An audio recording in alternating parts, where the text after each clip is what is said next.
Trade deadline approaches, deals are being made. The Rams are trading Van Jefferson to the Falcons for a 2025 6th and 7th round pick swap. That, according to NFL Network insider Ian Rappaport. This has been NFL Network Now on the Westwood One Radio Network.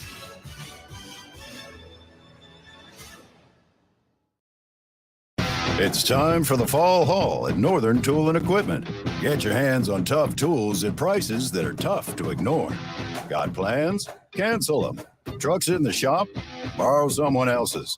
Don't like saving money? Right. So head to the Fall Haul at Northern Tool.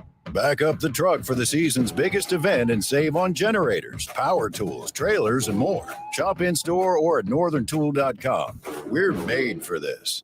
There's a whole lot of savings going on now at Staples. During Staples Sit-a-thon, you can save up to $150 on select office and desk chairs. And when you buy a chair, you save 25% on desks, storage solutions, and office accessories. Plus, your local Staples now accepts Amazon returns. And when you return an Amazon order at Staples, you receive a coupon for $10 off your next $30 Staples purchase. Now is definitely the time to save at Staples. Chair offer ends 10/28, in-store only. Exclusions apply on Amazon offer.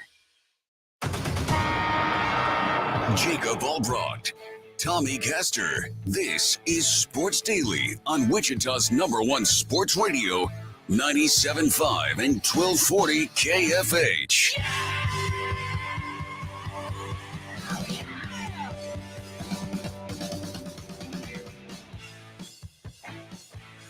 All right, welcome in everybody to a peppy edition of Sports Daily. Today is listen, it's a good day to be alive, Tommy.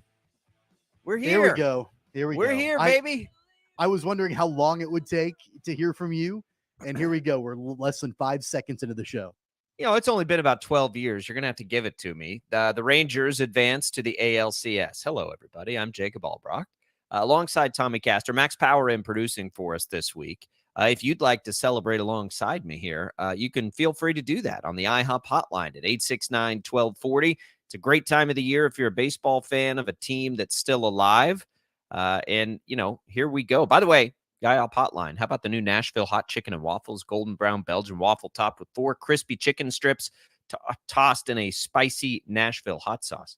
But you can get in touch with us there. We got a lot coming up today on the show. It'll be a busy day. We can get into those Major League Baseball playoffs, which continue today with a bunch of games, 3 games. We have that. We have the Chiefs getting ready for the Broncos. We'll begin to dig into that a little bit more today. Potentially big news coming, or potentially nothing burger coming for KU. Finally, it sounds like, according to multiple reports now, that we'll get a ruling on the Billy Preston de Silvio de Sousa situation, stemming way back from that 2017 FBI investigation. We'll kind of take you back through that, tell you what's been reported, and maybe some expectations of what could come. We'll do that in just a little bit, Tommy. But it is a good day to be here. Thanks for tuning in here on KFH. Thanks for watching on our video streams, Facebook, YouTube, Twitch, all available for you. Also streaming on the Odyssey app, of course, for free. Good morning, Tommy. How are you? I'm good. I was really happy for you last night. I watched a good part of that game. I mean, it was basically a blowout. So, not a whole lot of high drama. I didn't feel like in the game last night for the Rangers to sweep, but happy for you. They've been dominant. They honestly have. Getting through the wild card series the way they did against the Rays, and then of course what they did against the Orioles. They look like the team to beat right now in the American League. They have been a very streaky team all year, and they are on the good side of a streak right now. And the hope is, with what's going to be a few days off here, they can continue it. But what it does allow them to do is reset a rotation, Tommy. And quick aside into the weeds, this isn't like a Rangers show. We can talk about it if you call in and want to. They could get 2 of their starters back for the next series. Max Scherzer and John Gray, who have both been hurt, could potentially come back for the ALCS. So now what was a very thin and shaky rotation as far as depth-wise, it now gets some bullets back in the chamber, and maybe even some shifting around to where people can help out in the bullpen. So it'll be interesting. Like, I don't want Max Scherzer to come in and mess up what they've got going right now, but I'm certainly glad he's there. Right? Like it's good timing, and we'll see if they can maintain it through. They're a streaky team. They have been all year, and they're on the good side of one right now.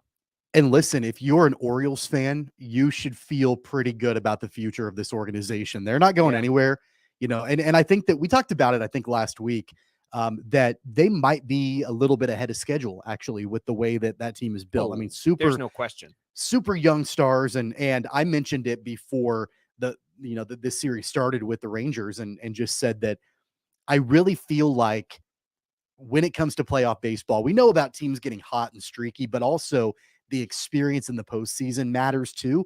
And I know that really, like, the Rangers haven't been there in a while, but generally speaking, that's why teams like the Astros and the Dodgers and, whatever, typically tend to do fairly well in the postseason because those players have been there quite a bit. The Orioles haven't. That young team hasn't. The young core of stars, they haven't been there. They have been now. And, they're going to get battle tested. The longer that this team can stay together in Baltimore, they're going to have a lot more chances, I think, at the postseason. They will. They're 2 years removed, I believe, from 100+ loss season. So, for Royals fans, there's hope out there for sure. You just hope that you can get there that quickly. Now, the Royals don't have nearly the farm system that the Orioles had when they lost 100 games. The Orioles have had a great farm system, for a while, and it's coming to fruition. But we'll see. You feel bad for teams like the Orioles who had this, just unreal season for it to come crashing down. But we've all been there, right? I mean, Rangers have certainly been there, right? It took really their entire existence until 2010 to win a playoff game. The Twins finally just, snap that streak, and we hope that, they can beat the Astros today. Again, join me in rooting against the Astros, everybody. No offense. Well, actually, yes, offense intended to the Astros fans out there. They looked good yesterday. We're in they jumped out. Now they did. They jumped out to an early lead. It was like 4-0 in the first inning, and I flipped it on here at work, and I came in midway through the first inning. I'm like, oh my God, it's already 4-0 Astros. They don't have any holes. And like I mentioned, again, they've been there so many times. They know how to do it. And what's really interesting is you look at the Astros and what they've done in the postseason this year so far. And of course, they're leading the series. The Twins, still have a chance, but what they've been able to do with their experience. And then on the flip side, what's happening to the Dodgers, who should be in the same boat as the Astros, but the Diamondbacks are running all over LA right now. So it's kind of a tale of two teams that have been in the postseason a lot in the last 5 or 6 years on how things are going for them right now. Yeah, and you'll hear, some talk with the Dodgers struggling and the Orioles just getting swept about, this new format and the break that the teams have to play. And I said that before the postseason started. That's the only thing you could find in it that might be a little concerning. However, the Braves and Astros have both won a game in their series. So, I don't – the format is still good, and you'd still like to win, and you'd still like to make it through. That's the bottom line. I mean, the Rays didn't take the break, and they got swept, and they had a great regular season. Postseason baseball's always been about the hottest team. Look at the Phillies last year. That's just the way it sort of works. So we'll see. The Major League Baseball playoffs, hey, look, if you're there, and if you haven't paid attention the last couple of years at the genuine heat between – Astros and Rangers, that series could get really interesting. Like, they do not like each other. They have fought.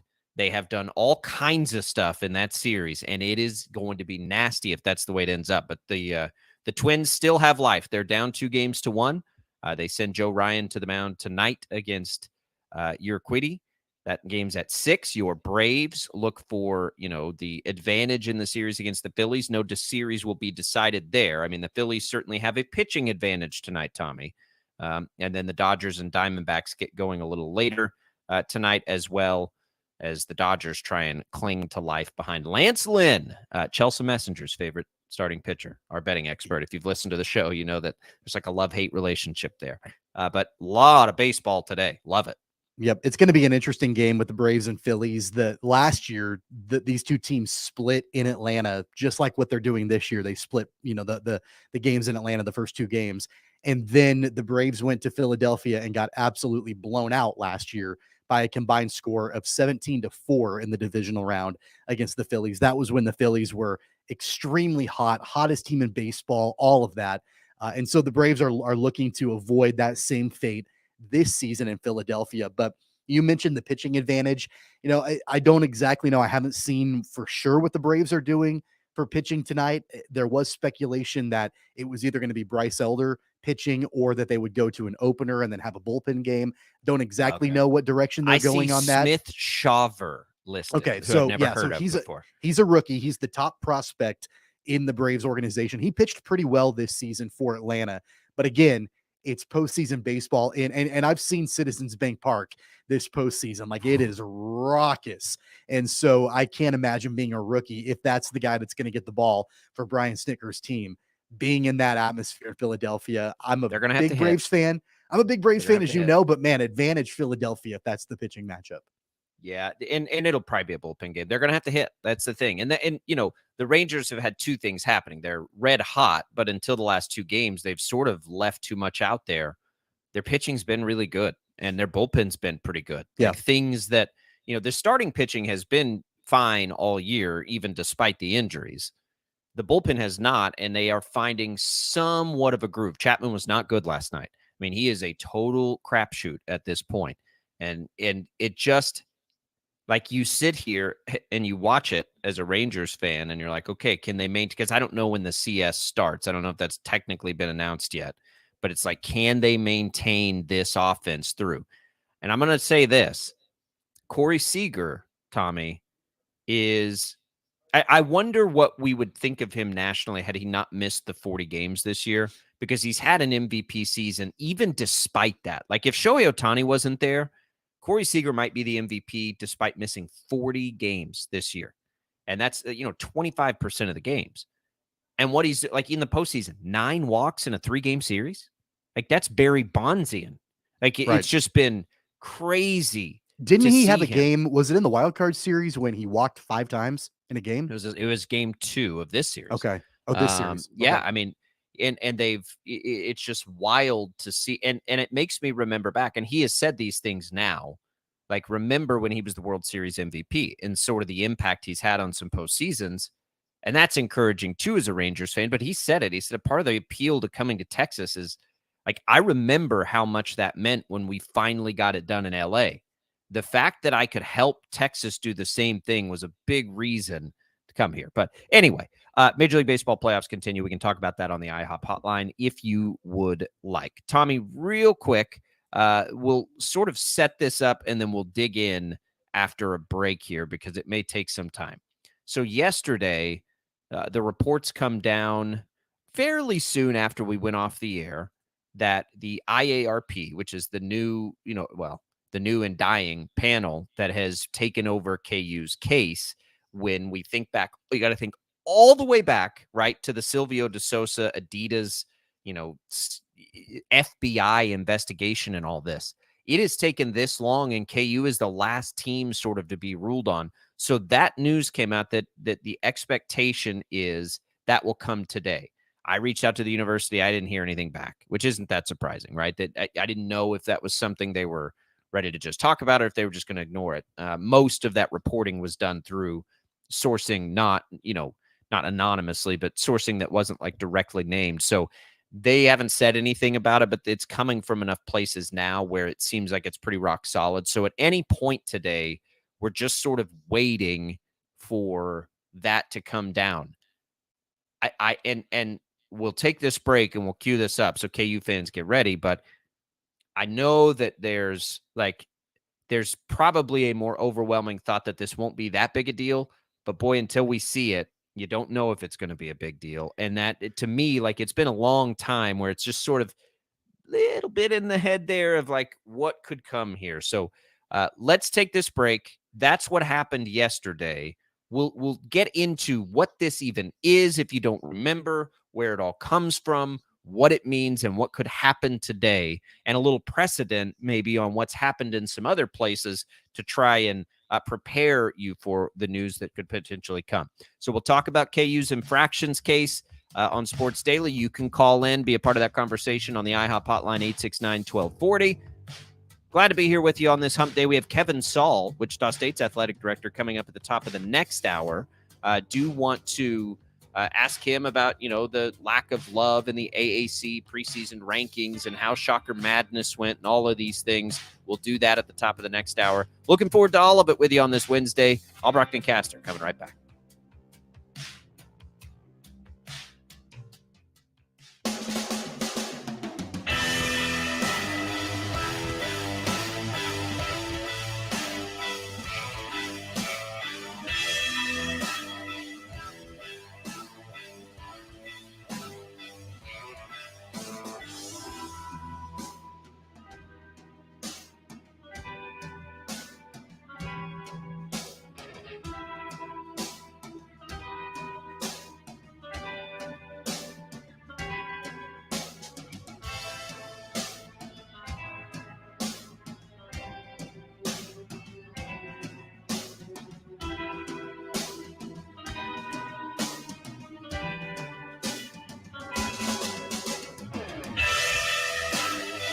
And also,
to get busy. This is Sports Daily on KFH.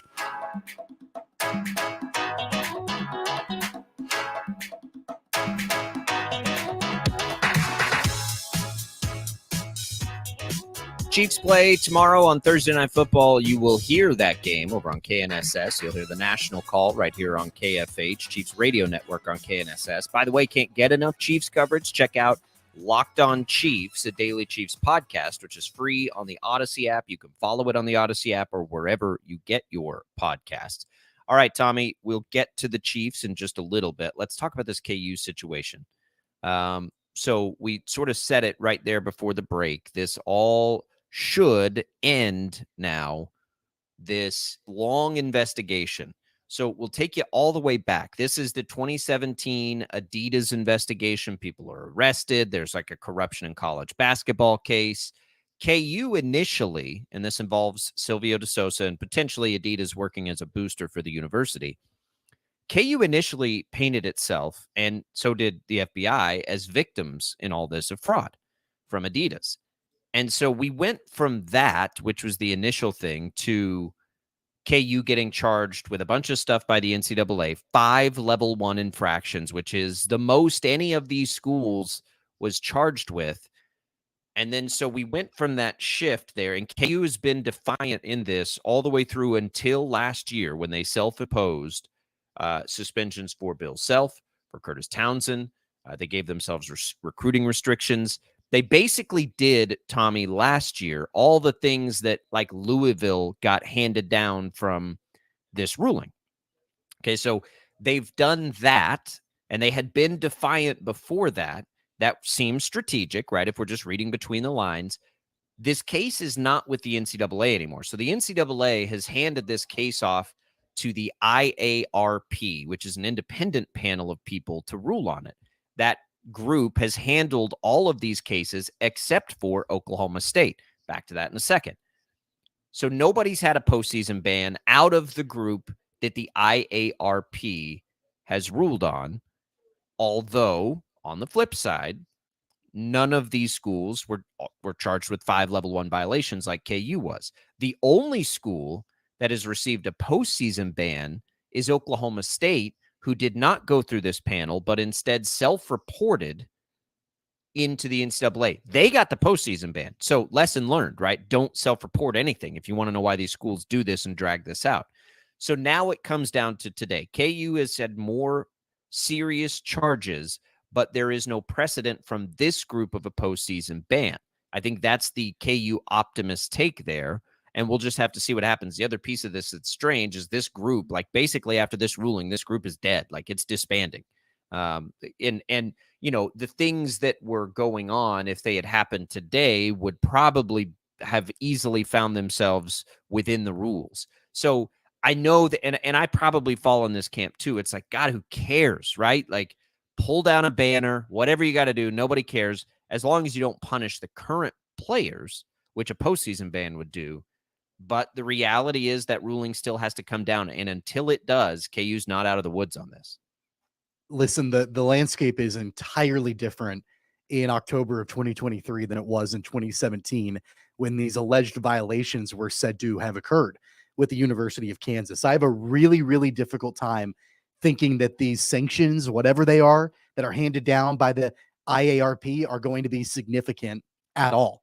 And I think that's for a variety of reasons. And a lot of them you mentioned, including the fact that this is a lame duck committee. Like they're done. They're done after this particular decision. But that could make them dangerous too. Like, but it's been made clear by the NCAA that they don't see really a function for this committee to operate moving forward. And so they're disbanding it. It's going away. It's completely done. Also, the precedent with this committee has been really, I think, a little bit more of lighter consequences for some of these schools. Now, if this was actually being governed by the NCAA proper, it might be a different story entirely. But the fact that this is gave Oklahoma State exactly right. Yeah. This is quote unquote an independent committee ruling on this sort of thing. And considering the fact that they are independent from the NCAA, and the fact that they're done after this particular ruling, I think this is mainly just a, hey, we've got to, cross our T's and dot our I's before we close up shop and completely disband. The other reason, and you mentioned this too, the other reason why I have a hard time thinking that these punishments are going to be severe at all is because the University of Kansas, while they were defiant at first, they also had some self-imposed penalties that they put on themselves. The suspension for Bill Self, the suspension for Curtis Townsend. They voluntarily gave up scholarships for a period of time.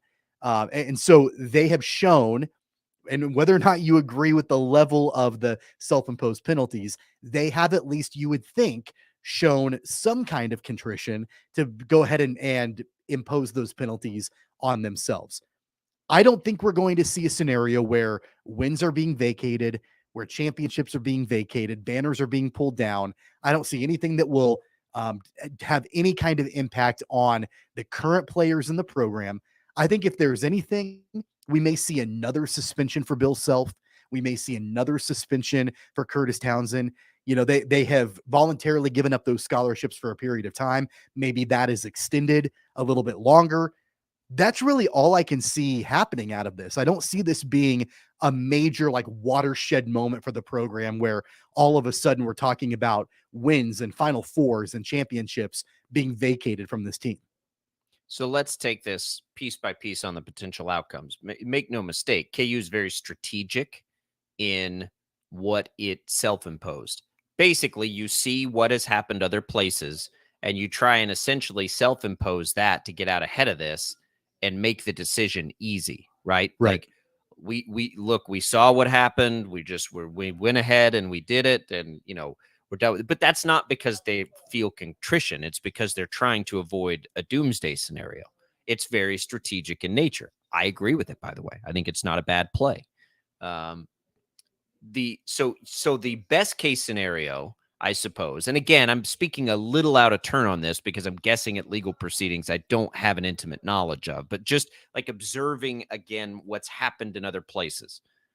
So that's best case scenario. They come in and they say, yep, self-imposed, that was good enough. We're done. We're clear. Don't do it, whatever. Yeah. I think the next tier of things would be further suspensions for the coaches, right? Who were there when this happened. I know the players that are there now weren't, but the coaches were. So you could see further suspensions and taking the self-imposed another step further, doubling down on it, whatever that is. I think that's probably the next tier. The tier after that would be vacating wins. I heard somebody, one of the guys in the office said yesterday, KU fans really going to be that disappointed if we have to forget about the Villanova game in the Final Four? Which was really funny. But that would be essentially that. But right? it's a Final Four appearance that you'd be you vacate away. The wins from that season. You pull that banner down. Nobody actually cares. Yeah, and I don't see that happening. I honestly, I'm not saying I'm not saying it will or it won't. I think these are just the possible outcomes here. So that would be the next tier, and then that final tier, in a worst case scenario for KU, would be what happened to Oklahoma State when they had, Cade Cunningham there, would be a postseason ban, because this is a team that is going to be favored, one of the 2 or 3 favorites to win a national championship year. That would be the worst. Now, I don't think that's going to happen either. It will be nice to see this clear so you can just eliminate that from the equation, because that's always been sort of the dark cloud lingering in the corner on all of this. I don't think it's likely, but it's a possibility. And so until the ruling comes down, you just are like, okay, well, maybe, who knows? The other thing is in this, and this is where I think a part of KU's strategy has been really solid to drag this out, and I don't know if this was intentional or not. The optics of this case are far different in 2023 than they were in 2017. Now, basically what happened, if filtered and funneled through the NIL, would more or less be fine. At the time, you can look at this either in reality or with blinders on. This kind of stuff happens everywhere.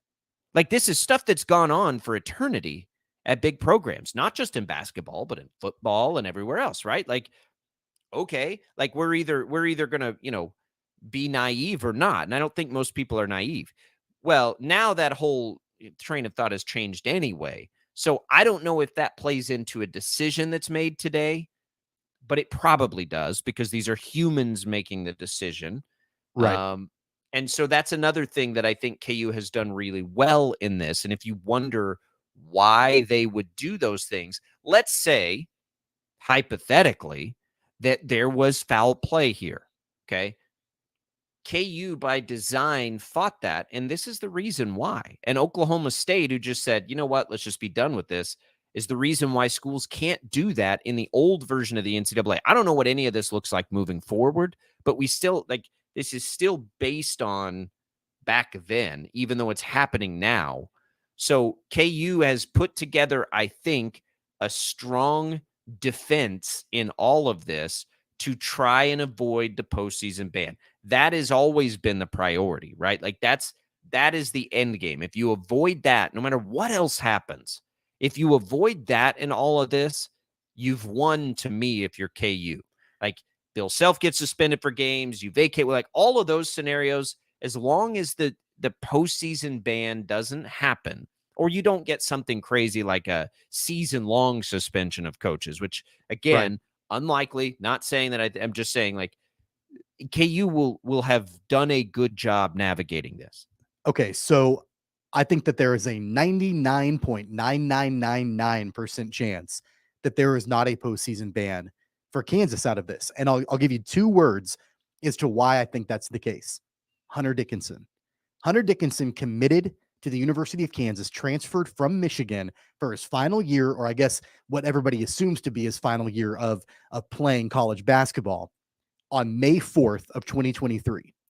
The University of Kansas had their hearing in front of the IARP in April. So Dickinson committed after the hearing happened. It's been like 6 months since the Jayhawks, since Bill Self and all of that, they were in front of that committee. I have a really difficult time believing that a player the stature of Hunter Dickinson, who was the top transfer in the transfer portal, would commit to Kansas when there were all these other offers if there was any shred of possibility that he would not get to play in the postseason. And I think that Bill Self, I can't imagine that Bill Self would have said, oh, you know what? We're not going to get a postseason ban, when if in the back of his mind he thought we might get a postseason ban. Like, I think that Bill Self would probably be honest and say, look, we don't know. We don't know what the committee is going to decide. Want to be straight up with you. We don't want to, if you've got offers from places like Villanova and Kentucky and other places like that, man, like you might want to consider that. I think that he's a stand-up enough guy to have that conversation. So I have a really hard time thinking if there was any kind of indication after that hearing that there would be a postseason ban, that then Hunter Dickinson would commit to the Jayhawks. I have a hard time believing that. A couple of, I think, flaws there. Okay. Cade Cunningham was in a similar boat with Oklahoma State. That'd be one. Now they're not apples to apples. I know this is not an apples to apples situation. But let's be careful downplaying how badly Bill Self wants to win, because they're in this situation to begin with for that desire. They were willing to bring Arterio Morris in with his flaws. So I don't think that that's fair to say that they wouldn't bring Hunter Dickinson in if they thought there was any chance for a ban, because they do want to win badly. And so I don't, they but may you not. Also have to do right by the player. We got to be, you have to do right by the person, right? You got to do right by the university too. In the Arterio Morris situation, will get swept under the rug, but that is a big fat black eye. I mean, that is a horrible situation. And the fact that they're in this situation to begin with, even though, again, like I don't care if Adidas handed those kids a big old fat bag of money and it was funneled through Bill Self. I don't care about any of that. Do not care.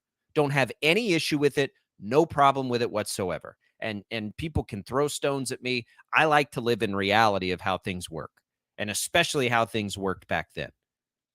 But I don't want to say like, well, KU would never, steer Hunter Dickinson wrong. I mean, KU may think nothing's going to happen. They may hope nothing's going to happen, but I don't think they're making any guarantee. KU wants to win. Bill Self wants to win. I just want to point out, Cade Cunningham committed to Oklahoma State before the postseason ban was enforced, Right. It was very close though. And it was lingering. The potential of it was lingering when he committed. Sure. He committed there because his brother on the staff or something, his brother-in-law, whatever it was. Right. So, I mean, again, it's not apples to apples. Also, we know historically the NCAA rules with an iron fist. And this committee, in theory, is supposed to be away from any kind of implication of bias that the NCAA might It's have appointed by the against schools. a program, Like right? the schools have a part in that. So, I mean, I think that again, like I understand the comparison. It is different in that scenario where, Cade Cunningham committed, then the postseason ban came in where it had been lingering and there have been rumblings that there might be a postseason ban. I don't think that that's, and you mentioned like that's kind of the nuclear option for the Jayhawks and what the penalties might be. I just don't see that happening. I don't see vacated wins happening either. Ultimately, what I think is going to come down with this, my gut tells me we may see an additional suspension for Bill Self and Curtis Townsend. We may see an extension of a loss of scholarships moving forward for maybe another year or two. And we may see the team and the university have to pay a fine. Like ultimately, that's probably what I think. That's probably what I think the penalties are going to be. I have a hard time thinking that it's going to be anything further than that. I agree. If you ask me what I think will happen, I think we will see further suspensions only because the amount of level 1 violations charged are higher than what we saw at some of the other places. But here's the other part of even that is we don't know if the IARP is going to agree with that. Those are just the charges against KU. So maybe they don't agree with that assessment. They could walk away and just say, look, because of how different the landscape is in college basketball now, and knowing that, everything has loosened up quite a bit as far as compensation is concerned and NIL and things like that, we're just going to wipe it away. I don't think that's going to happen. But they could very well say, I don't understand the law well enough to know that. Like if you have to rule based on what was then, I have a clue there. It's crazy that it's taken this long. And for me, from the very beginning of this, because I read through when this all came down, like I think I was still a news report. How long ago has this been?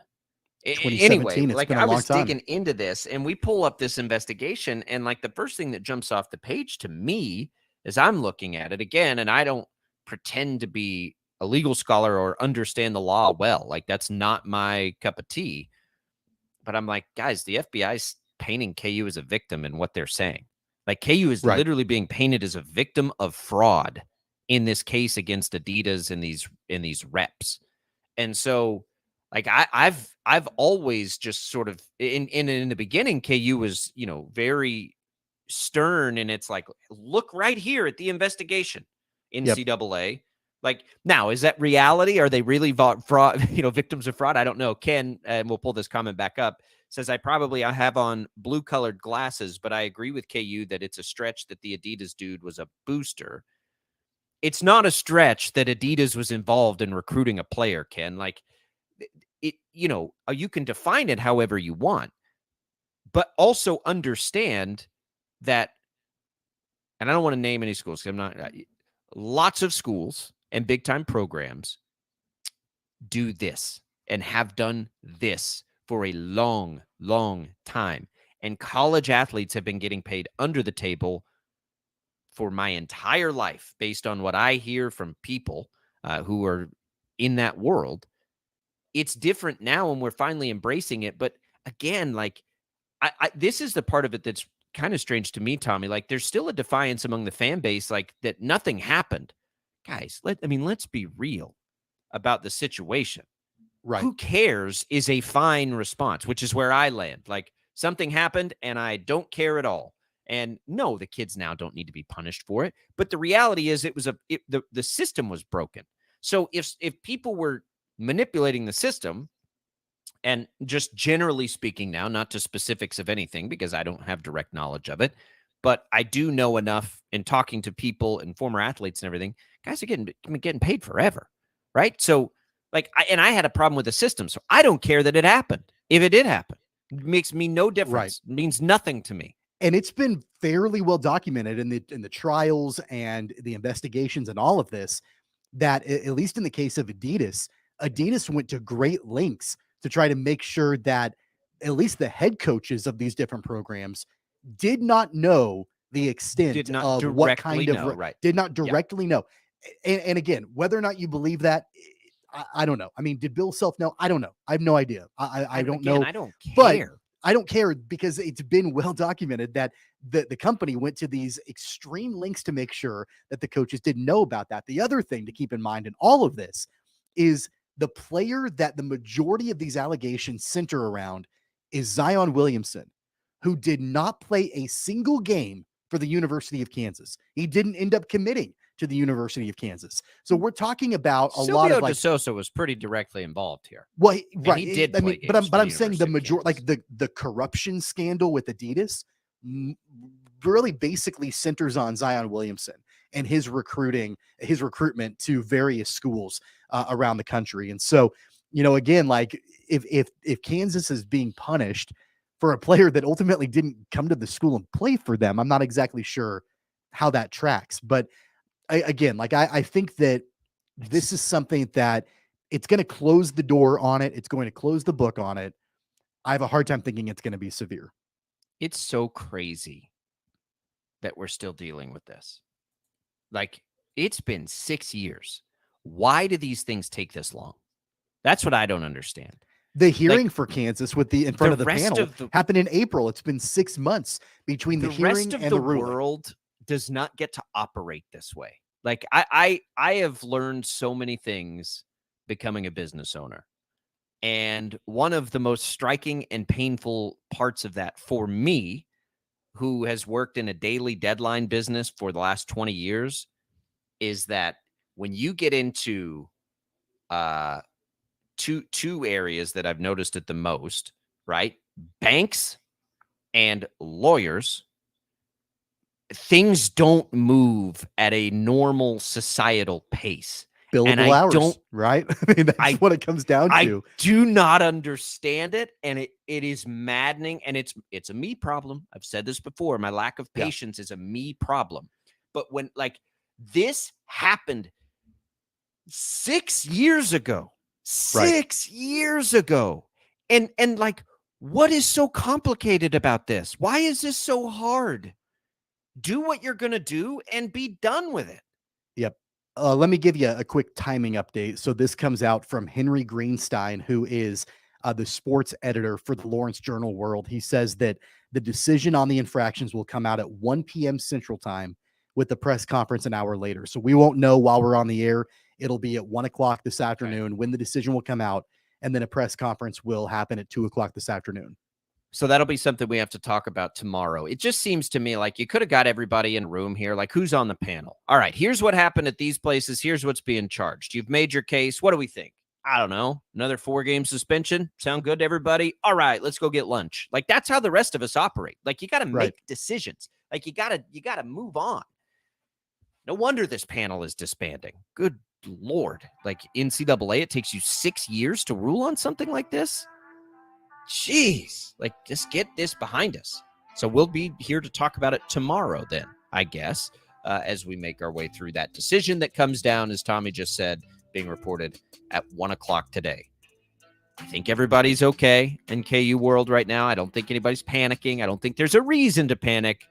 But for KU fans, it'll be nice when this, if it's, not a postseason ban, if it's literally anything else besides a postseason ban, you can breathe a sigh of relief and be done with it and move on. All right, let's come back. Let's talk a little Chiefs Broncos. We got Kevin Saul coming up top of the next hour, Wichita State athletic director, to talk a little hoops on both the men's and women's side expectations. We'll get, kind of a recap of how Shocker Madness went over this past weekend. It's all coming for you. Sports Daily, Albracht, Castor, Max Power producing. We'll be right back.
Oh, okay, take it easy. We're going on the air.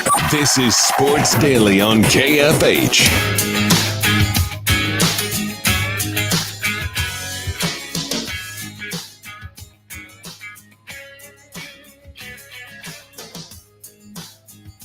All right, welcome back in, everybody. Sports Daily on KFH. Jacob Albracht, Tommy Castor here. Kevin Saul joining us top of next hour to talk a little shocker hoops.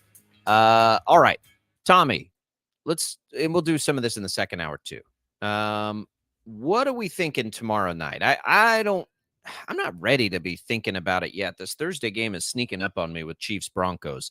15 straight wins for the Chiefs in this series, longest streak of the series. Last time Denver beat Kansas City was the Peyton Manning Super Bowl year of 2015. I'm trying to find reasons Kansas City should be concerned. Some of these games have been very close, to be fair.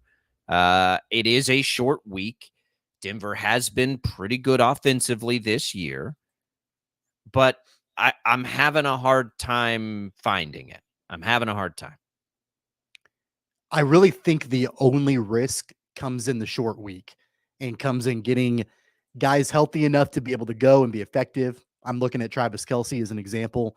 I know he's going to play. It's a divisional matchup at home in primetime. I mean, the guy's not going to be kept off the field, but I don't know how effective he's going to be with that low ankle sprain that he suffered on Sunday. That's really the only thing. That's really the only thing would just be the amount of time between Sunday's game and Thursday's game and getting guys ready to go for that. I don't have a ton of concern. The Broncos defense, as we all know, is awful. It's an opportunity for the Chiefs offense to get right again. And they had the same opportunity a few weeks ago when they played the Bears, coming off of the first two games of the season where offensively it really wasn't clicking.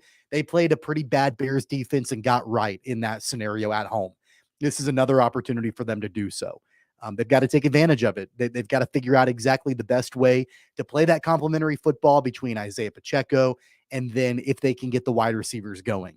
But really, I'm kind of with you. I don't have a ton of major concerns in this game other than the fact that it's a divisional game and weird things happen when the Chiefs play in primetime against divisional opponents. Well, and Thursday nights are weird, right? Like that's not new. It is, I kind of think it is. If the Chiefs struggle offensively in this one against this defense who nobody has struggled against, even on a short week, I think that's the point where I'm beginning to have some bigger picture concerns about the offense, which I've just sort of been like, they just need time, right? Even with Kelce hobbled, even with all that stuff, if they don't come out and, it doesn't have to be as quite like it was against the Bears. I'm not saying that, but it needs to be better. It needs to be better Yeah, the best thing that the Chiefs can do against the Broncos is start off the game extremely fast. I want to see them jump out to a 14-0 lead, a 21-3 lead, whatever that looks like. If they can get out quick and they can take advantage of the bad Denver defense, and then, at that point, lean on Pacheco and run the ball, that's going to be the best case scenario in my mind. Yeah. Okay.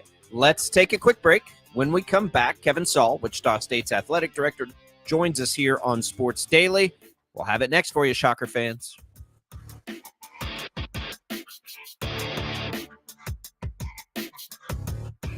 Laugh Out Loud Mornings with Bob and Tom on 97.5 and 1240 KFH, Wichita's most listened to sports radio. Always live on the free Odyssey app. Introducing IHOP's new menu with delicious items like perfectly crispy yet fluffy waffles in 5 different flavors, warm, flaky buttermilk biscuits to fit any craving, juicy, satisfying steak burgers for any time of the day, a whole line of delicious, decadent eggs Benedicts, and so much more. You may just have to take a break from your regular and find a brand new favorite. But don't worry, we won't tell the pancakes. Only at IHOP. Let's put a smile on your plate. Download the app and earn free food with every order. Hello, this is Mark Laycock, Director of Orchestras at Wichita State University, inviting you to Music at the Movies by the WSU Symphony, Thursday, October 19th at 7:30 p.m. in Miller Concert Hall, with themes from Back to the Future and Beauty and the Beast, as well as the Charlie Chaplin comedy The Rink with live musical accompaniment. For tickets, contact the WSU Fine Arts box office at 978-3233, and we're glad Odyssey serves. Toppers Plus Truck Accessories has moved to a new location at 333 Northwest Street. Whether you're working or playing, Toppers Plus will get your truck ready with Rhino linings. Nothing beats a Rhino, the leader in sprayed-on truck bed liners that outperforms plastic drop-in rubber mats and paint-like coatings. They won't crack, peel, or warp, and include a lifetime warranty. Toppers Plus, your Rhino dealer. Visit our new location at 333 Northwest Street or toppersplusks.com. Make your truck work for you! Keep your water heater heating, stop your faucet from leaking.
College men's golf. Wichita State wins the Greer-Jones Shocker Invite, taking place the last couple of days at Sand Creek Station up in Newton.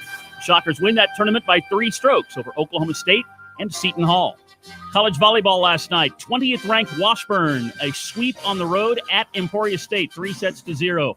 Washburn volleyball now 12-4 on the season after back-to-back wins. Austin Brody, a sophomore from Burns, Kansas. She went to Wichita Trinity High School. She had 12 kills in that win for 20th ranked Washburn last night in volleyball.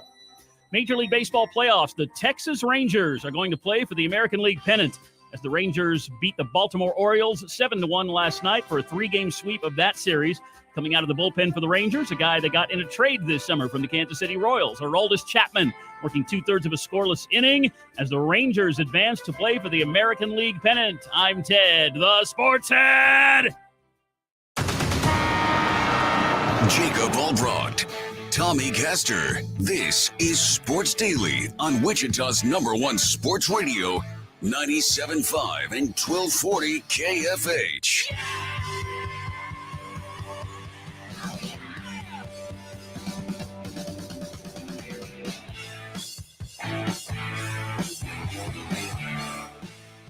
All right, welcome back in, everybody. Sports Daily, hour number 2. Jacob Albracht, Tommy Castor, Max Power producing for us. Joining us now on the program, Wichita State Athletic Director Kevin Saul, fresh off of Shocker Madness. Kevin, how are you this morning? Doing well this morning. How are you guys doing? Hey, my Texas Rangers are on to the ALCS. There is no bad news. There's no bad news for me today. It's How long a good, have you been a Rangers fan? My entire life. It That's is good. the team. Like, it's hard now, and I think you probably understand this too in your line of work. Like, I don't have a lot of allegiances that, are the same as when I was a kid. The Rangers are that team for me. Like, that's the team that I care the most about, invest the most in, and still root for in a business where it's hard to root for things other than great stories and success for the people that you follow. We're rooting for success for the Shockers this year. You guys have Shocker Madness now in the books. So give us a bird's eye view. How did things go? I know you guys beefed that up this year. What'd you think of the turnout and, the festivities and all of it and how it ended up going? Well, first off, it was an awesome weekend. We put Brad Pittman, you guys know Brad, he oversees our operations facilities events, and we put him in charge of the weather, and he absolutely knocked it out of the park. I mean, it was beautiful weather all weekend. We've been working on that weekend for about a year. I won't bore you with the details, but you guys know when we walked in, we're meeting with everybody on the staff. We're doing deep program audits. Well, one of the themes that came out of that first week back in summer of 22 was we needed a weekend that we could focus priority recruiting efforts on that would compete and feel like a unique home football game type experience that they're going to get at other places. And so we said, okay, well, let's start to detail that out. What's that look like? Well, the end result was this past weekend. We had volleyball Friday night. We had baseball and softball Saturday afternoon. We did an athletic department tailgate that probably had, I'm going to guess, 400 or 500 folks in the throws area just south of Coke Arena. We had volleyball games set up, tents, tables, Adirondack chairs. BHC Barbecue came and barbecued it. We had about 30 or 40 recruits, unofficial and official recruits, in the weekend. So we got a chance to mix and mingle with families. They saw our student athletes interacting with each other.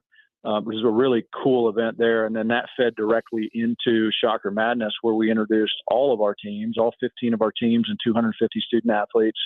We did the exhibitions, 12-minute running clock for women's and men's basketball, and then we transitioned right into the Tech 9 concert, followed up with volleyball on Sunday. So it was a jam-packed weekend, and there was a lot of great feedback from student athletes, parents that were here, from alumni that were a part of it, and even from our recruit families, just talking about how that was a really cool family feel. And that's obviously what we were shooting for.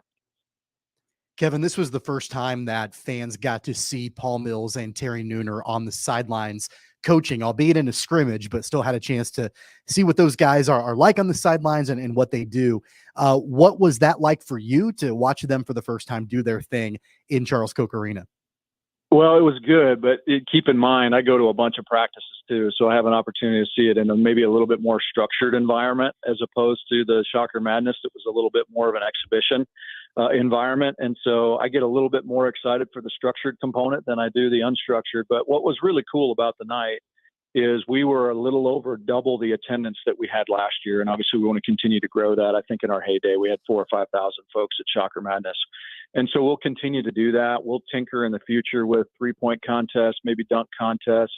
I've been a part of some where you get the men's and women's staff that compete against each other in some sort of a competition like knockout or some version of that. But it's really a night for the fans. It's a celebratory night for the players because they've been working at it pretty hard. And so they get an opportunity to quote unquote compete in front of fans, and it gives them kind of an injection to know what they're playing for and who they're playing for. So I thought all in all, it was a really great night. Let's talk about parlaying that then into a media day. And look, we love this for both programs. We'll start with the men, picked 8th in a new team that is, subtracted Houston and Cincinnati and UCF. I mean, if you're looking for bulletin board material, which we know is valuable, right? You can put that thing right front and center if you're Paul Mills, right, for this team to go out and bust those expectations. That's a coach's poll. Yeah, I think it won't be the primary focus, but I certainly think it's a data point for both of our programs. The women were picked 11th out of 14th, and the men for the second consecutive year, 8th out of 14th. And I think in talking to our head coach and some of our student athletes, they are all highly motivated to outperform those expectations. And so, again, I think it's probably not something that you focus on entirely or exclusively, but certainly it's in the back of your mind, and among many other things, provides some motivation for us. How hard is it, Kevin, especially on the men's side, but really both men's and women's? How difficult is it, do you think, to gauge these preseason coaches polls? And I know that, like, really at the end of the day, they don't really matter, right? But especially in a year like this, where you're losing teams like Houston and Cincinnati in the conference, but you're gaining Florida Atlantic, who had the Cinderella run last year in the tournament, and other programs like UAB, to really gauge how that conference is going to pan out. Yeah, I think you can look at it a few different ways. The coaches obviously have a really good feel for their teams.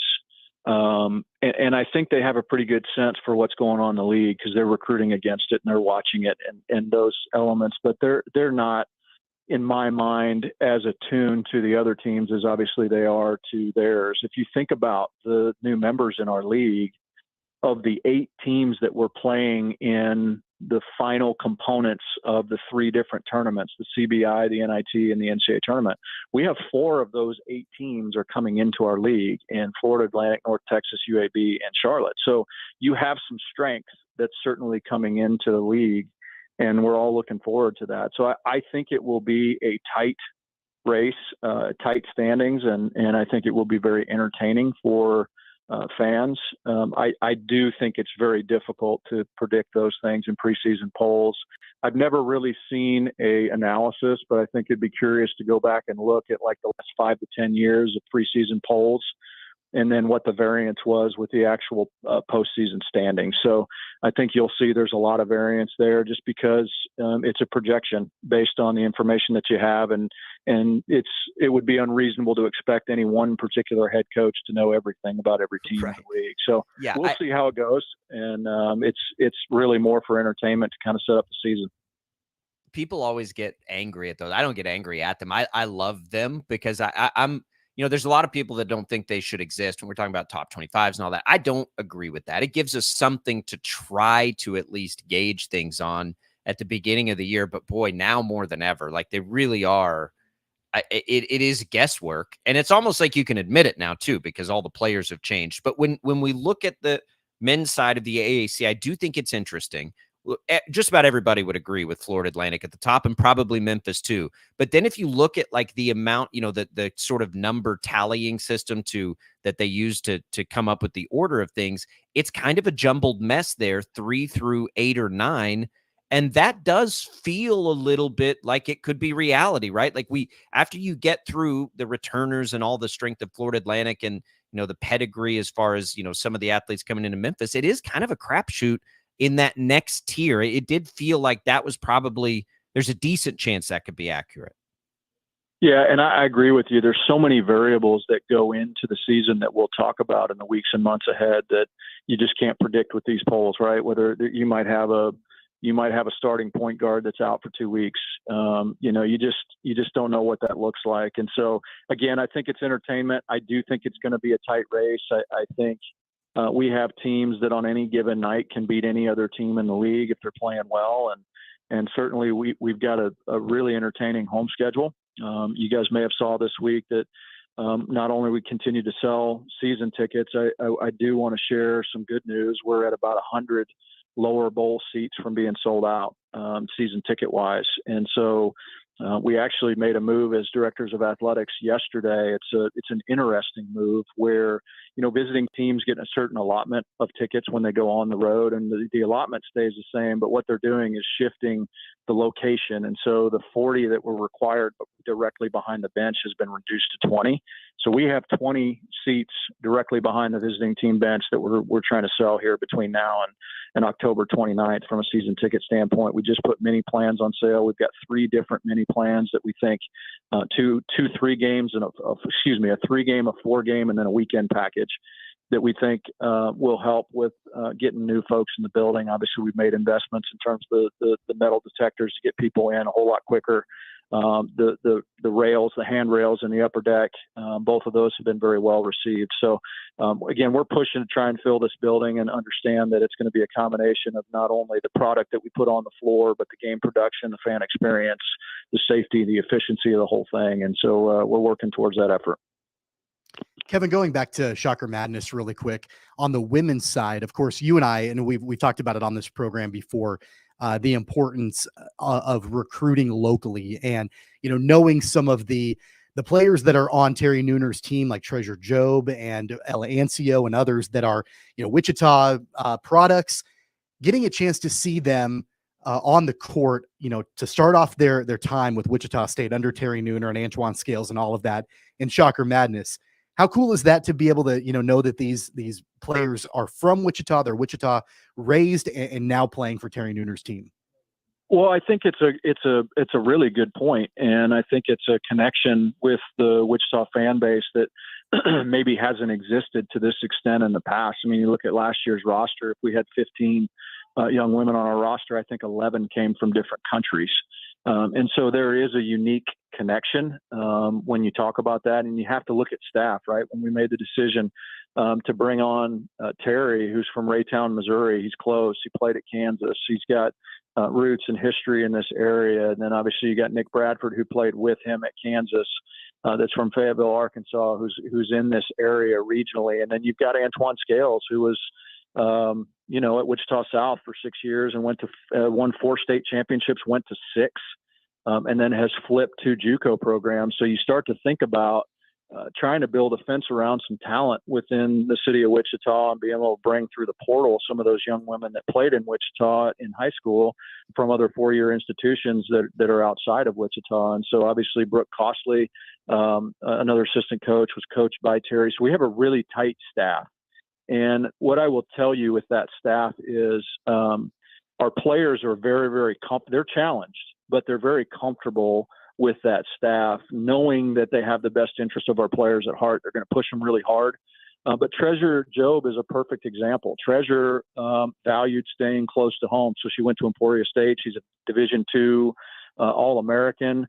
We recruit her this summer. We're recruiting against Iowa, Purdue, Oregon, and she decides to come here. And obviously we don't take that lightly. She's a special player. And so her and DJ up top are going to be great. And anyway, we got a lot of good things going on. And I just think that Flair question opens up a pretty broad conversation about the composition of your staff, but then also the ability for your fans to support some young women from Wichita. Kevin Saul, Wichita State Athletic Director, joining us here on Sports Daily, a part of bi-weekly visits. We always appreciate it. And we appreciate your perspective on the changing college landscape. There have been numerous stories out. There's a hearing, I think it is tomorrow, to perhaps bring up some proposals to changing the NIL. Now, what I take from it, and maybe I'm not taking the biggest enough points away, is that there is a push to allow universities to be more directly involved in the NIL process. Can you explain what's being proposed here and where you stand on those proposals?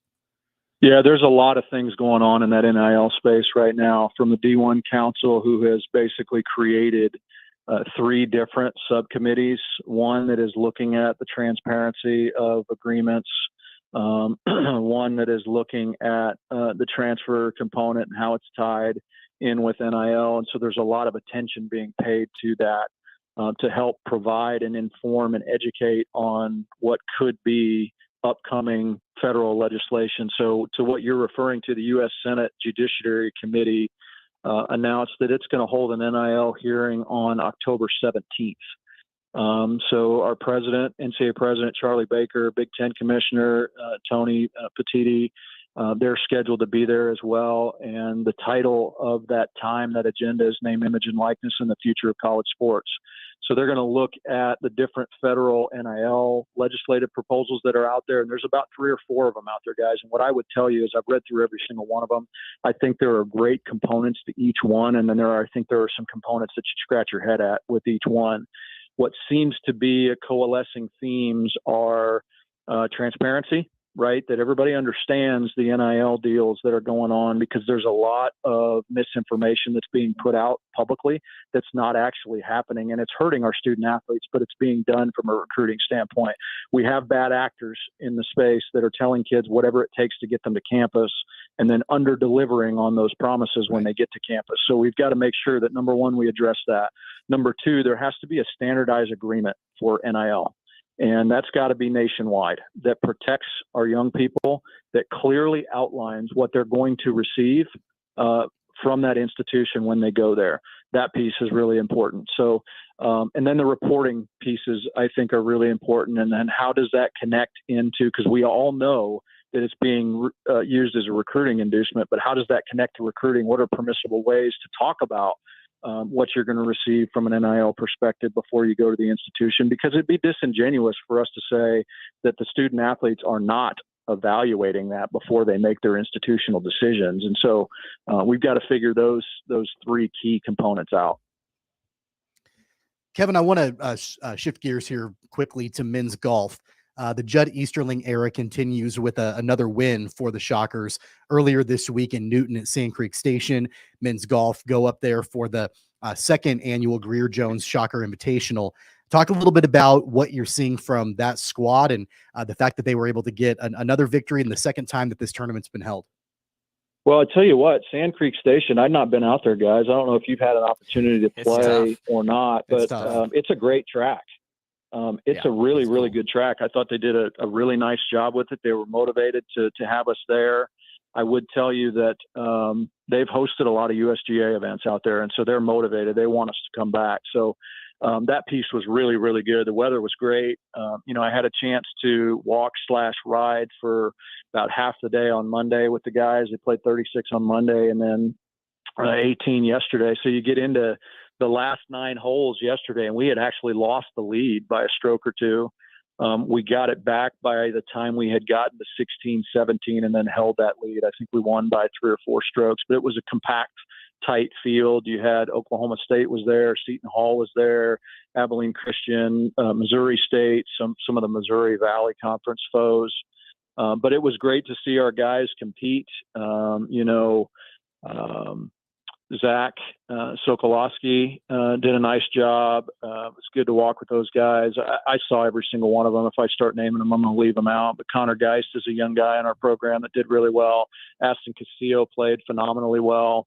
Ty Adkins struggled a little bit, but he is capable, and he will be a significant contributor on this club. So again, I just Judd's done a remarkable job. He's got a new assistant coach in Cole Elmore, who has got a lot of energy, and our guys really respond to that well. So it's always great to win championships and win those titles, because it gives you confidence moving into the next one. So really good. And that's back to back, guys. They won the same event last year, and it will continue to get better. What's interesting about this event is that beginning next year, I think Judd and I were talking about this yesterday, There's, for the individual winner, there's going to be an exemption in the Corn Ferry event that's held over at Crestview. Oh, wow. And so that will promote a whole lot of other teams and motivate a whole lot of other teams to be a part of the deal. So I would envision this field will continuously get better over the years because of that exemption. That'll be helpful.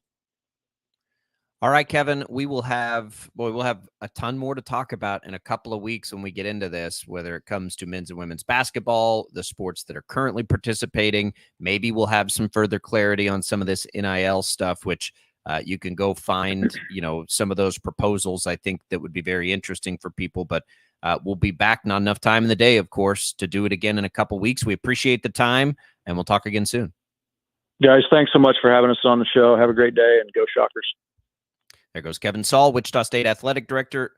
We will come back. You can go back and listen to any of that if you missed it, Shocker fans, for free on the Odyssey app or at kfhradio.com. The IHOP hotline will open back up here when we return. Brought to you by IHOP, where guests can enjoy the new pumpkin spice pancake combo. So you can get your hands on that. We'll come back. Let's dig further in. We just had sort of an appetizer there on Chiefs Broncos coming up tomorrow. We'll do that next on Sports Daily.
Brought to you by Pfizer. Dude, you gotta hear this.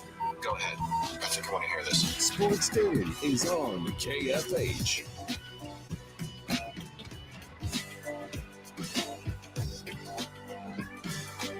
All right, welcome back in, everybody. Sports Daily here on KFH. Jacob Albracht, Tommy Castor with you. It is a Thursday. It is a Wednesday. We're getting ready for a Thursday that involves the Kansas City Chiefs. And we are very interested in this game, obviously, here. You'll have the Chiefs Radio Network over on KNSS. You can go back and listen to our interview yesterday with Dan Israel, the executive producer there. You'll have the national call here on KFH. Look, they're 10.5-point favorites. I don't like that. I can't. We talked about that just for a second, Tommy, from a betting perspective yesterday. I'm not going to be able to get on board with that. And the Chiefs could easily cover that. It's not like, and they did cover last week, and but on a Thursday, Denver still has too many guys for me to like. I don't understand, and I get their defense is bad, but with Russell Wilson playing pretty well. Like I don't know if I want to call it a good offense, but it kind of is a good offense, right? Like Jerry Jeudy is coming along. Cortland Sutton's there. They got some tight ends. I think Javonte Williams will play. It looks like he's been practicing in full. They've got Russ. They got Marvin Mims, the rookie. Like they have plenty to concern you defensively. Denver's problem has been, management in game, and their defense has just been dreadful. So I don't know about 10.5 points. I think I'm going to bang the drum again, just like I did last week of an over here. And I don't typically love Chiefs overs, but I will love. I'll take this one at 47. You don't usually get them that low, but I'll take the Chiefs over. Probably is the way I bet this game. But again, and we sort of hit on this earlier, this needs to be a game where the Chiefs offense finds success. Yeah, I think the only way that this ends up being a battle for Kansas City is if offensively they struggle like we've seen a couple of different times throughout the course of this season. If it becomes a high-scoring game, and I think that there is the potential that it could be, I think that if the Chiefs score, 21 points or more, 28 points, somewhere around there, then they should win by that 10.5-point clip, I think. Now, if the Kansas City offense kind of falters a little bit, sputters throughout the game, they can't get consistent drives going, and you're looking at maybe a little bit more of a low-scoring affair, that's about the only point that I think that the Chiefs might have a little bit of trouble covering that 10.5 number. But, considering that the Denver offense hasn't really been the problem. Last year we talked basically every single week about how bad Russell Wilson was. That hasn't been the case this season for the Broncos. No. He's been significantly improved, better than what last year was. It's been the Denver defense that has really let them down game in and game out. So I really think that's the only scenario where we could see a situation where the Chiefs don't cover that number. I don't like it only because of the trouble that Kansas City typically has in covering the spread. That's about the only reason why historically, I'm probably not going to bet that that spread, but I don't think they'll have a whole lot of trouble ever in the NFL are games double digits. I mean, It's just a bit, you're just getting into a big now, and we'll have a chance to talk to Chelsea Messenger about that tomorrow. So we'll get some trends and things. So we're just not trying to make that, but it feels like anyway, like teams don't cover 10.5 very often. Look at what happened to the Bills. Not that they were that big of a favorite, but like the teams that we feel like are dominant right now, the only team that I think feels like they're in that consistent mode is San Francisco. I don't know that anybody else across the league is there yet. So I'm not comfortable anytime there's a double digit, spread on things. Just so many weird things can happen in the NFL. Travis Kelce is going to play. Look, I saw the same video everybody else did of him jogging around yesterday. The fact that he came back and played in the game and then seeing that, I didn't think he looked limited at all. I thought he looked just fine. And, is he 100% during the game? I think it's fair to say he may not be 100% during the game. I think that's fair. But I also think it's fair to say it shouldn't be a factor as long as he's out there. If he's doing just what he did in the second half immediately after it happened, then they're good. They'll be able to use Kelce in the ways they need to use him, because at some point, Somebody's got to step up. And now, and I don't just like, I'm not putting all the blame on the receivers. Mahomes has to step up. Like, that connection needs to happen. Or let me ask you this way, Tommy. And we said, like, if this isn't a game where they out of it, we're going to be concerned. Is this an offense that would be good enough to win a Super Bowl? Like, to put enough good games together in the postseason that you'd feel comfortable about. I do think that anytime you have 15, you have a chance. And that's not just a cliche. It's the truth. But we've seen Kelsey hurt 2 times now this year. He is getting older. It can't be anymore. Well, we've always got Kelsey out there. If you're the Chiefs, like, somebody else has to step up, or I'm not sure. Like, would you feel comfortable right now in a game that the Chiefs would have to play against the 49ers or even a rematch against the Eagles? No, not right now.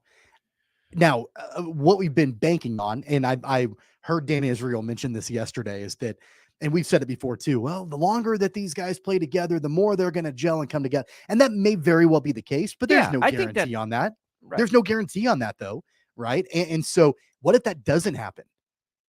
I think that's a legitimate concern at this point. I think that we've seen flashes of it, but nothing consistent up to this point.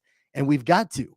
And if we don't, I mean, honestly, like, if this is another outing tomorrow night where the Chiefs offense struggles and the wide receivers, did you know, by the way, I saw this stat yesterday that the Chiefs are tied for the league lead in dropped passes. It's them and the Jags. They've dropped 11 passes through the first 5 games of the season. 11. That's tied for the most in the NFL.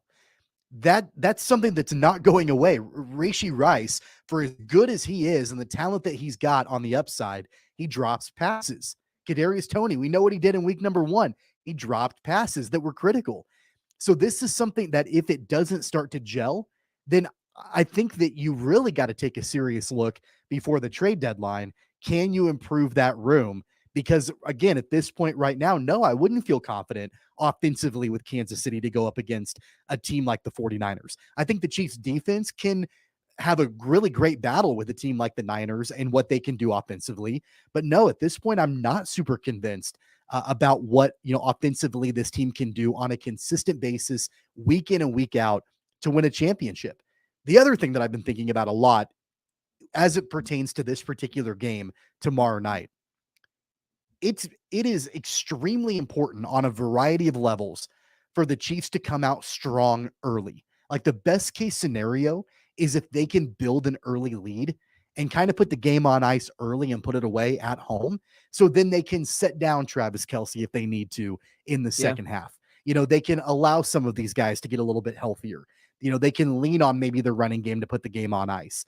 That's going to be, in my mind, the best scenario for the Chiefs. I think for a variety of reasons, they've got to jump out to an early lead. Well, look, I think that you would like to see it so they can run the ball, right? And the Chiefs historically have been good at that. They haven't been as good at it this year. But, Denver keeping this thing close is not something anybody wants if you're a Chiefs fan. Like, that allows Denver to make a couple of big plays with an offense that has some playmakers. Denver, I guess, like, when I look at this and Denver's record, right, and point differential and all those things are among the league's worst. But to me, Tommy, Denver doesn't feel like one of the worst teams in football. To me, because their offense has been pretty good and Russell Wilson's playing better. I mean, their point differential right now is only better than New England in the AFC, the Giants in the NFC, and that's it. So if you're looking at point differential, they're the 3rd worst team in football. Their record is, clearly not good at 1-4. Only Carolina now is without a win. But when we're talking about, like, the Patriots right now, or the Giants, or Carolina, like, they don't feel like they're with that group to me. They feel more like they're with the, Minnesota. They may, I don't know where I would put them with Chicago, but Minnesota, certainly, right? as a team that is just not doing what it needs to do, but could be much better. And at any point, that could happen for them. That's kind of where Denver feels to me. I may be setting expectations too high for them, and they're not really expectations. I'm just trying to get a real grasp of how good or bad they are. The defense could be that bad. I mean, it really could be. But is it going to stay that bad? I don't know. At some point, I feel like Denver is going to heat up a little bit and win some games this season. The only issue that I have outside of we know how bad the defense is with Denver, they've been banged up in the running back room. I mean, Javonte Williams has been off and on injured this season. He was out for, the season last year and has kind of been off and on so far through the first handful of games this year. And then really outside of Javonte Williams, who do they have? Samaje Perine is their backup running back. Well, Jaleel McLaughlin's looked pretty good. I will give him credit. Right. So, I mean, at that point, like you're kind of trusting your backups because you can't really count on Javonte Williams to be healthy week in and week out. We know that they have talented receivers and Jerry Jeudy and others on that team for sure. So I don't think that it's really been, I mean, we know it's not really been an offensive issue. It's been game management and it's been their defense. That's where the Achilles heel for the Broncos has been. To your point, and I think it's a fair question, at what point will it ever happen where that defense starts to figure it out? If they do, then of course they've got an opportunity to be a more dangerous team in the conference. I just don't see that happening anytime soon. Like we're talking about an incompetent defense, right? When you give up the number of points that you did to the Chicago Bears a couple of weeks ago, we're not talking about just a defense that's struggling. We're talking about a defense that has completely lost its way. And I don't see any signs of them turning that around. But the way that the Bears beat them were through big plays to DJ Moore. The Chiefs don't have a big player like that, right? Like, did the Chiefs really have somebody that's going to take it over the top on them? I mean, I'd love to see it. It's what the Chiefs desperately need. It was supposed to be Marquez Valdez-Scantling. It is not. So do they have somebody right now in that offense? And isn't that really the crux of it for the Chiefs? Do they have an explosive player on this offense? I mean, I suppose you could make that case for Isaiah Pacheco to some degree, but the explosive player was supposed to be Kadarius Toney. That's clearly not happened. MVS is supposed to be the over-the-top guy. That's clearly not happening. This matriculating offense is fine. It worked last year. They didn't really have an explosive player last year either. But that's where, again, like there's little things there. Like, yeah, we saw Denver really struggle. DJ Moore torched them. Do the Chiefs have that right now on the roster? I'm not sure they do. So, and I'm not saying the Chiefs can't torch them. They can do it in a different way, but I don't think it's going to happen in that way because I don't think the Chiefs, I mean, we just haven't seen that this year out of any of these players. I go back to defensively with what Steve Spagnuolo has done with Kansas City, and I know that we've given them their flowers basically week in and week out of what they've been able to do. But I was going back with each matchup that the Chiefs have played this season, and I've looked at the top receivers for the teams that they've played, and they've played some really high-profile receivers early on in this season. Amon-Ra St. Brown to start the year with the Lions, Calvin Ridley with the Jags, DJ Moore when they played the Bears. So we've seen really high-profile wide receivers that the Chiefs have faced off against early on in the season. Garrett Wilson for the Jets is another one. Of course, Justin Jefferson a week ago. And what Steve Spagnuolo's defense has done in limiting the top receivers for the teams that they played, even if you enter in a matchup in primetime tomorrow night against an offense that honestly has looked halfway decent this season with Russell Wilson, I feel very confident in the secondary's chances in limiting Jerry Jeudy. And that's going to come down to, I think, that's a big matchup in this game because we've seen what the Chiefs secondary has done in limiting number one receivers early on in this season. They did it a week ago, limiting Justin Jefferson to 3 catches for 28 yards. So I think that this is something that it's become a trend where we've seen not a ton of production from the number one receiver for the teams that the Chiefs have played. I would expect that to continue tomorrow night. Yeah, I don't even really know who the Broncos number one is, and I guess it's Cortland Sutton, right, at this point, but Jerry Jeudy's sitting there. There's a contingent of Broncos fans that would like for Denver to trade Jerry Jeudy. I would make that call immediately if I were the Kansas City Chiefs. They won't. I don't think Denver's in the business of that. Denver's not in the business of making things harder for Russell Wilson. I would say that. But I think he's a dangerous player for sure. Javonte Williams, if he plays, is explosive. And so is this Jaleel McLaughlin. Look, that guy was like, I guess, at Youngstown State or something, the all-time leading college football rusher. That doesn't happen by accident. He's undersized, but he kind of seems like he's a shot out of the cannon kind of guy. Is Bolton going to play? I don't think we know that yet. I'd have to go back and check the notes. I'd like to see Bolton play. The last thing you want to see is Denver be able to run the ball. But again, the Chiefs have been good there. I think the Chiefs defense will be okay in this game. I do think both teams will be able to score some points. We got to make the decision here, Tommy. We're not saying we're betting this or anything like that. We'll get in more of that tomorrow with Chelsea Messenger. 10.5 if you had to make the call today, one side of that or the other. Which side are you taking? Like if this was one of our Friday picks. I'm actually really glad it's not one of our Friday picks. Me too. I think at this point I'm comfortable taking the Chiefs to cover. I don't love it. Yeah. I think if I had to go one way or the other, I would. I'm not going to bet it, but if I had to pick one way or the other, I think I would take the Chiefs to cover. Yeah, I would too. We'll see. I'm curious to get Chelsea's take on this tomorrow because I really don't know. Other than I do like the over. I'll that's the way I'll go. But we'll have more on it tomorrow. It is I'm not like how I had like sort of like a creeping feeling against the Vikings and the Jets a little bit. I don't have that with this one. I even had it a little bit with the Bears because I was afraid of Justin Fields' legs.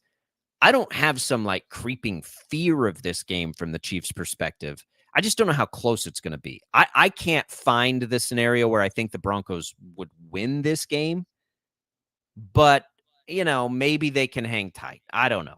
869-1240. What do you think, Chiefs fans? You can get in touch with us on the IHOP hotline. We'll take another break. We'll come back. More Sports Daily. We'll look ahead to some of the baseball playoffs today. Let Tommy, get a little maybe anxiety off his chest with his. Hey, we got a Braves game in 3 action. starter officially for the Braves. They announced that Bryce Elder is going to be pitching for the Okay, Braves there it against is, yeah. Darren Nola tonight.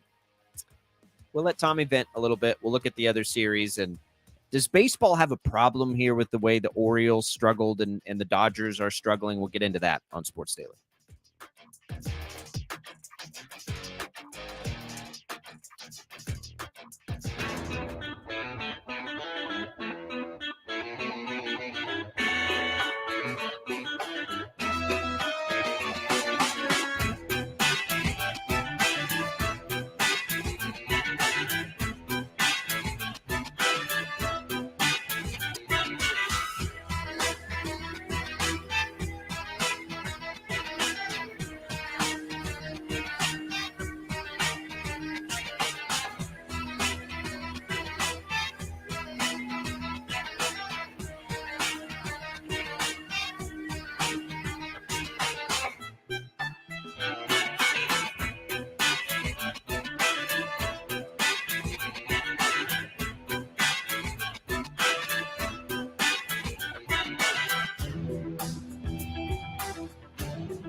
It's time to get back to the sports talk. All right, let's do this thing. Go! Sports Daily is on KFH.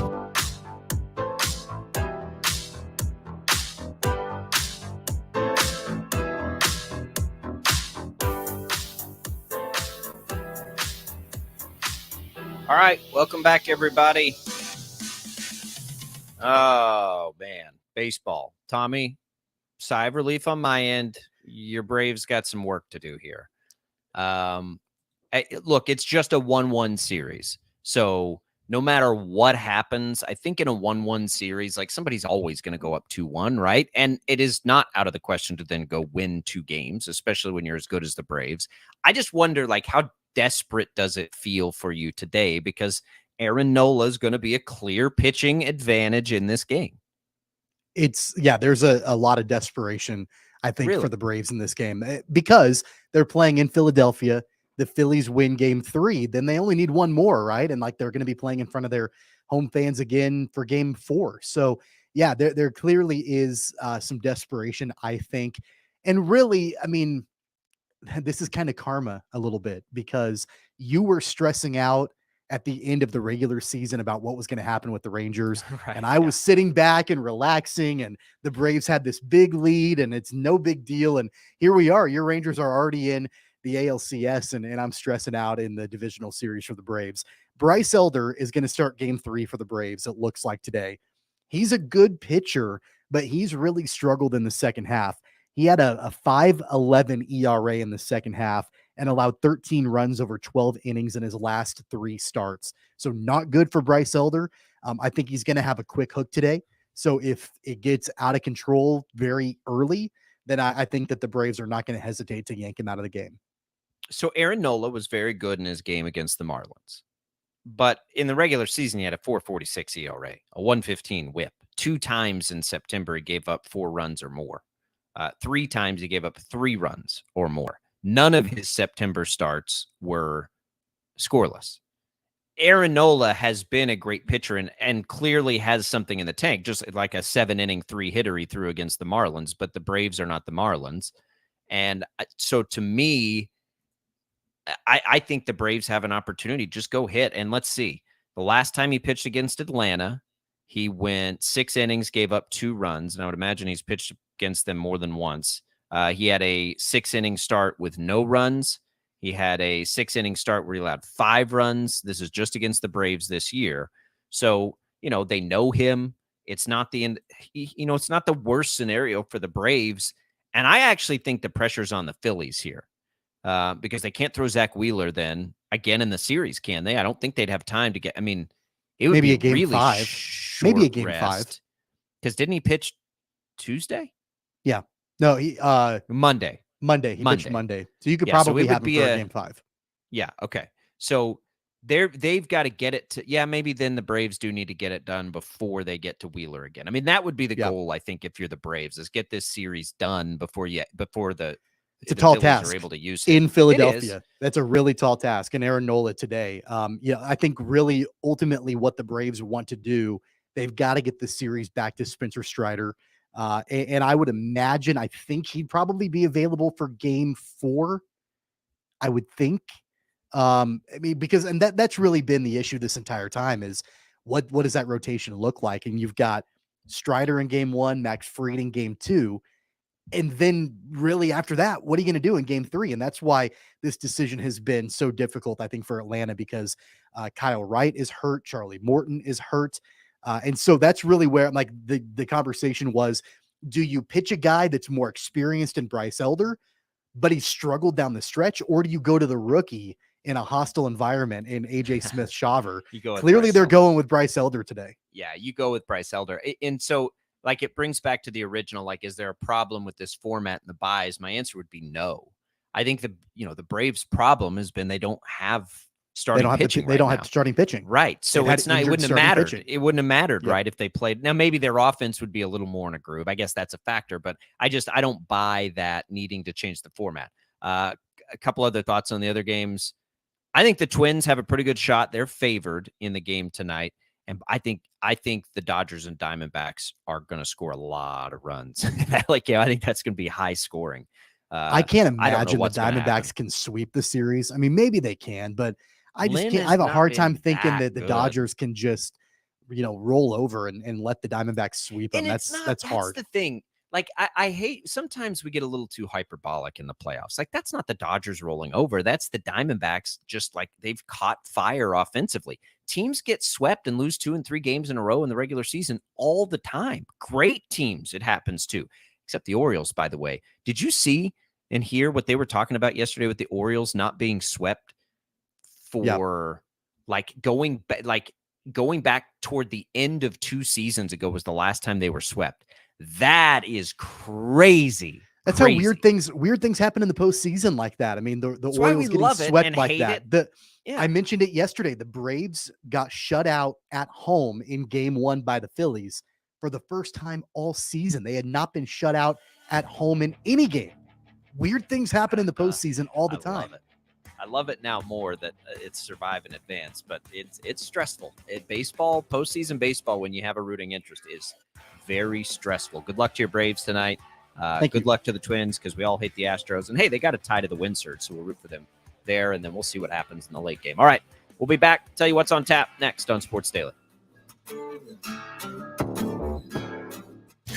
It's game time in Hornet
Wichita's most listened to sports radio, 97.5 and 1240 KFH. That's going to do it for us here on the program today. Coming up, following us, Jim Rome at 11, Bob and Jeff at 2, Zach Gelb at 4, and then the Chris Kleiman Show at 7 o'clock tonight here on KFH. Major League Baseball playoffs, Braves and Phillies at 4, Astros and Twins at 6, Dodgers and Diamondbacks at 8 o'clock tonight. Tomorrow on the program, Chelsea Messenger, our betting insider, joins us. Tim Fitzgerald from GoPowerCat.com joins to talk K-State football and a whole lot more. That's going to be tomorrow on the program. We will see you then. For Max Power and Jacob Albracht, I'm Tommy Castor. We will see you tomorrow.